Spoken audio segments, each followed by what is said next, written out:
Good morning, good evening, good afternoon, good night, whatever time of day this video finds you. It's your boy Jay here, and we're going to be talking about a couple tips and tricks to help you be more successful when taking on these high-level anomaly investigations and high-level threats that will be coming to the future of Sunbreak when you tackle them with your fellow hunters from around the world that you don't know. Yes, we're talking about randoms, okay? And yes, you can apply these tips to your hunts that you do with your friends, but with communication, it's a little bit easier to line things up. But I'm talking about you queue up with some randoms, you let anybody from across the planet join you in your quest. These are things that will help increase your success rate, especially when you're hunting these endgame high-level threats. That being said, let's get right into it. Okay, so tip number one, which is arguably going to be the most important tip I'm going to talk about here today, and it's quite a simple one. That tip being, do not forget to bring and use your dust of life and your life powders during a hunt. Okay, in this clip here you can see I was just not fast enough to save my fellow hunters that got clipped by the curio balls after the explosion. But yes, that curio explosion will cause stun, right? So if you get hit by that explosion, you're gonna be stunned, and then after the explosion, balls of curio fly around the monster. So it's pretty common to where that explosion will hit, and then your fellow hunters or you yourself may be stunned and unable to move or unable to potion up after taking the damage from the explosion.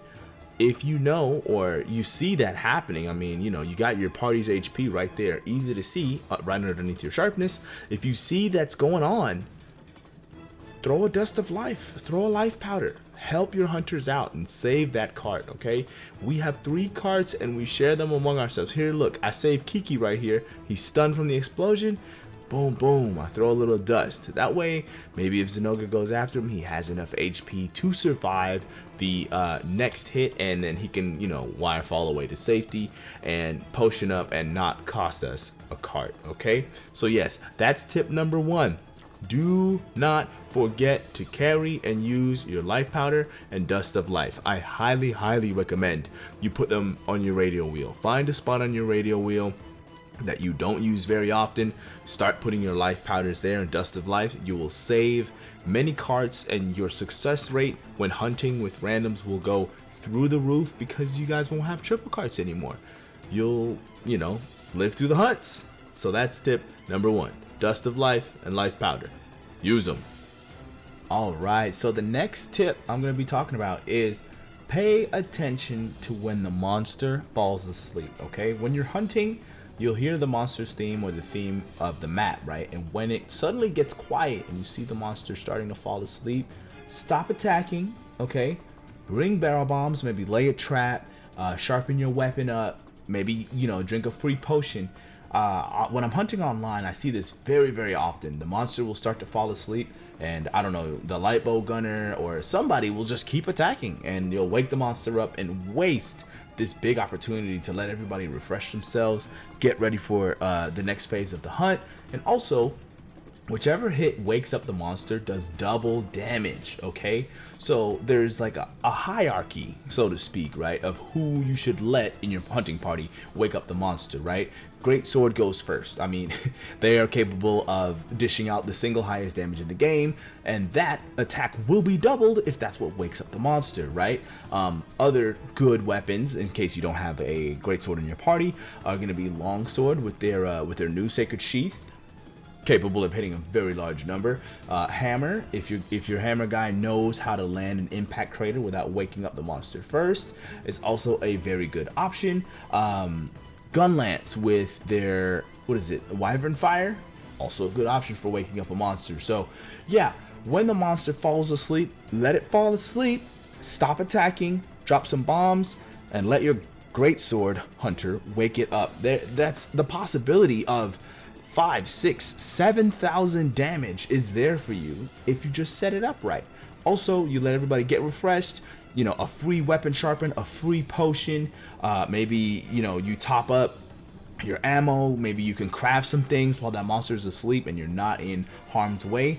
Just let everybody get refreshed, do a big chunk of damage on the monster, and then you get to hunt again. You know, too often I see something like, I don't know, a light bow gunner just shooting, and then you waste that opportunity for double damage on a light bow gun shot, or on a double blades hit, where, like, you know, double blades is damaged by 1,000 cuts. You know what I mean? They're gonna be doing 50 damage per hit. You get 50 damage turned into 100 damage by, you know, your double blade hit. Come on, man. Let the great sword dude charge up, do his thing, and get 4k damage on wake up. Okay, that's the next tip. Pay attention to the hunt. Let the monster sleep when it goes to sleep so that you can wake it up properly.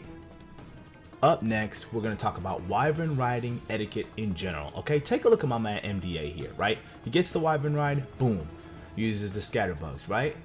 Boom, uses the other scatterbug, right? It's just me and him hunting together, and look at what he does.